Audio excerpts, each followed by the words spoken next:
সংবিধানকে ছুঁড়ে ফেলে দাও। সংবিধানকে ছুঁড়ে ফেলবো কেন? সংবিধানকে মনে করায় দেয় যেটা ৭১-এর পরাজয়ের দলিল। আমি সংবিধান কেন ছুঁড়ে ফেলে দেব? এই সংবিধান দিলে গাত্রদাহ কেন হবে? আপনারা সারা জীবন ইসলামের নামে রাজনীতি করে লাস্টে এসে বলছেন আমরা শরিয়া আইন চাই না। আপনারা তো ভোটের জন্য ইউ হ্যাভ ডান ইট। আজকে প্রবলেম কি? বিকজ এই গণভোট আমরা চেয়েছি, is a gesture of ours, যে we want to involve the people of the country. আমরা জনগণকে সম্পৃক্ত করতে চেয়েছি, এই কারণে আমরা গণভোটে রাজি হয়েছি, আমরা চেয়েছি।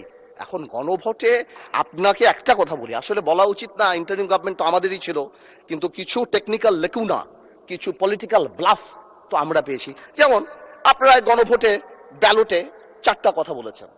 আচ্ছা চিন্তা করেন তো ভাই, একটা ভোটারের কাছে যদি আমি জিজ্ঞেস করি যে আমি একটাতে ভোট দিতে চাই না, I do not agree with one of the provision, আমি কি করব? হ্যাঁতে ভোট দিব না নাতে ভোট দিব? জবাব নাই। আপনি আমাকে বাধ্য করেছেন, আপনারা জনগণকে বাধ্য করেছেন। তাহলে আপনি এখানেই প্রথম থেকে বলে দিচ্ছেন সংসদ নিম্নলিখিত প্রস্তাব সমূহের প্রতি আপনার সম্মতি জ্ঞাপন করিতেছি না। তার মানে এই আদেশ, যেটাকে বারবার ইলিগাল বলা হয়, আমার ভাই আইনও দিল, ওই আইনের ব্যাপারে আমি আসতেছি, তো এই আদেশে এতগুলি আদেশ, এর মধ্যে থেকে মাত্র মাননীয় স্পিকার 4টা নিয়ে আপনি গণভোট করলেন, মানে বাকি আদেশের তো দাম নাই, এটা আপনি বলে দিলেন। You only need consent. মাত্র এই 4টে আপনি জনগণের রায় ছিলেন, আর আপনার যে বাকি প্রভিশনগুলি আছে সেগুলি রায় কোথায়? সেগুলি আপনি চান নাই। তার মানে you yourself undermine the provision of the আদেশ অফ দ্য অর্ডার। তাহলে আপনি সবই আনতেন। আপনি লাস্টে, এই গণভোটের লাস্টে আপনি লিখে দিতেন যে আমরা জুলাই সনদ যেভাবে এমবেডেড করব, যেভাবে আমরা অন্তর্ভুক্ত করব। Excuse me, you can do this brother. Okay, thank you মাননীয় সংসদ সদস্য, থ্যাংক ইউ। আপনি, thank you for disturbing brother. Sorry লাইফে কখন কি হয় গ্যারান্টি আছে?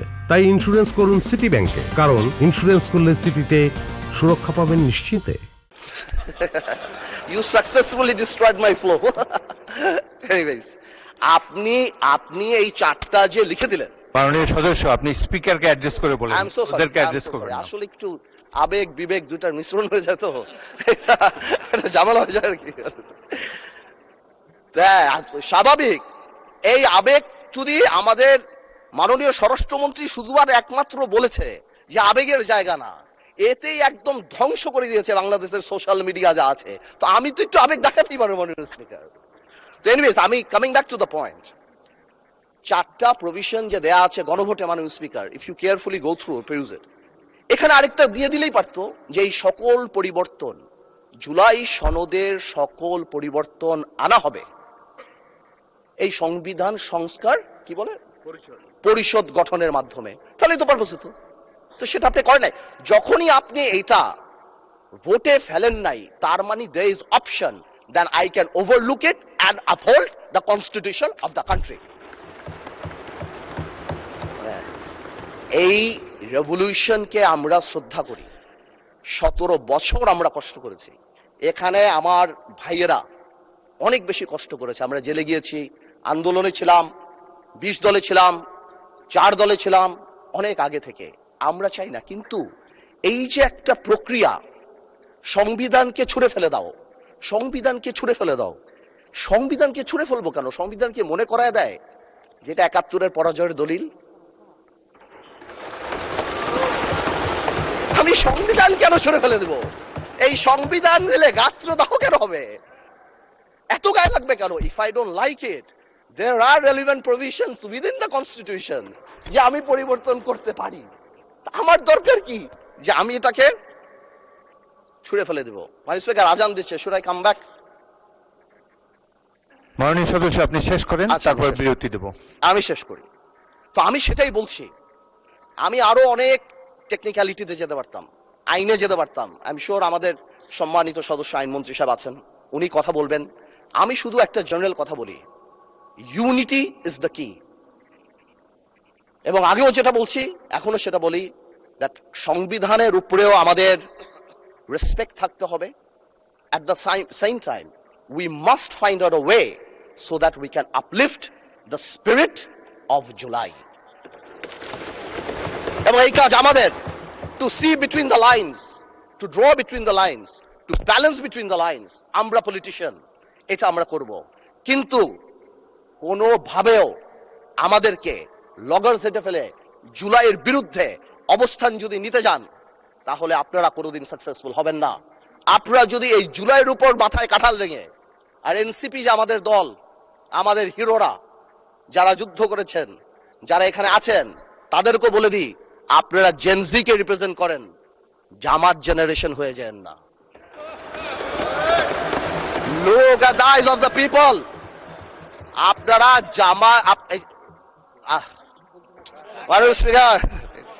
নতুন স্পিকার, মাননীয় সদস্য, আপনি বলতে থাকেন। আমি বলতে স্পিকারকে অ্যাড্রেস করেন, স্পিকারের দিকে তাকান। আমি আমার এনসিপির ভাইদের বলতে চাই যে আপনারা পজিটিভ পলিটিক্স নিয়ে আসবেন। আর এক ভাই বলেছিল, বিরোধী দলের সদস্যরা বক্তা যখন বক্তৃতা দেয় তাকে ডিস্ট্রাক্ট করার চেষ্টা করবেন না, কোনো কমেন্ট করবেন না। Please listen to him, you will get your turn. হ্যাঁ, there's a possibility. আমাদের এক ভাই বলেছিল ফ্যামিলি কার্ড, খাল খনন, তো কি পুরো দেশ স্ট্যান্ড স্টিল হয়ে যাবে? হ্যাঁ, পুরো দেশ স্ট্যান্ড স্টিল। সারাদিন আমরা এটা করব, এই আমাদের কাজ। This is absurd. আমরা অবশ্যই এটাকে করব, আমরা অবশ্যই এটাকে রেসপেক্ট করব। এর কারণ আমরা এখানে, এই আন্দোলনের কারণে আমরা এখানে, হয়তো আমরা জেলে থাকতাম, but the country must move on. সুতরাং আমি যেটা বলবো, যে আমরা সবাই মিলে আমরা বসি, আমরা আলাপ করি, কিন্তু আমাদের কোন সদস্যর বক্তব্যে যাতে জুলাইকে আন্ডারমাইন না করা হয়। কারণ মনে রাখতে হবে, যেদিন আবু সাইদ শহীদ হয়েছিল, সেদিন চিটাগংয়ে ওয়াসিম আকরামও কিন্তু শহীদ হয়েছিল। কন্ট্রিবিউশন কিন্তু কারো কম না, আমাদের সবারই। কেউ হয়তো 2 গুলিতে মারা গিয়েছে, কেউ 1 গুলিতে মারা গিয়েছে, কিন্তু মারা গিয়েছে কিন্তু অনেকেই। আমি তাই বলছি বারবার, আমরা ন্যাশনাল ইউনিটি ডাকি, আমরা কথা বলি, কিন্তু আপনারা দয়া করে আমাদেরকে অ্যাটাকিং এ যাবেন না। আমাদের জেস্টার প্রথম থেকে দেখেন, মাননীয় প্রধানমন্ত্রী নির্বাচনের পর থেকে জেস্টার দেখেন। আপনাদের বাড়ি গিয়েছে, বড় বড় নেতাদের বাড়ি গিয়েছে, এই জেস্টারকে পজিটিভ হতে নেন। আর আপনারা তো ম্যানুভার করতে পারেন, প্রবলেম কি? আপনারা সারা জীবন ভারতের বিরুদ্ধে রাজনীতি করে ভারতের সাথে গোপনে মিটিং করছেন, ওটাও তো ম্যানুভার। আপনারা তো ম্যানুভার, এমন তো না আপনারা, no this is a good quality brother, don't be upset. আপনারা তো মিটিং করেছেন, this is a good quality. আর আপনারা সারা জীবন ইসলামের নামে রাজনীতি করে লাস্টে এসে বলছেন আমরা শরিয়া আইন চাই না। আপনারা তো ভোটের জন্য ইউ হ্যাভ ডান ইট। আজকে প্রবলেম কি? আমার কথা বলে একটু ম্যানুভার করেন, সংবিধানটাকেও আমরা রেসপেক্ট করি, জুলাই সনদকেও আমরা রেসপেক্ট করি। ইনশাল্লাহ, since we have good spirit, we have good intention, আমরা পজিটিভ ভালো কিছু নিয়ে আসব। এবং আমি আপনাকে বলে দিচ্ছি, যদি জুলাই সনদের বিরুদ্ধে আমরা স্ট্যান্ড করি, এরা স্ট্যান্ড, আমাদের ঐক্য স্ট্যান্ড করে, আমি আন্দালিব রহমান পার্থ তার বিরুদ্ধে দাঁড়িয়ে কথা বলবো ইনশাআল্লাহ। But you don't dictate us the প্রক্রিয়া, the system, how we do it. যেভাবে হবে সেভাবে আমরা করব, সংবিধানকেও রাখবো, জুলাইকেও সম্মান করব। আপনাদের সবাইকে ধন্যবাদ।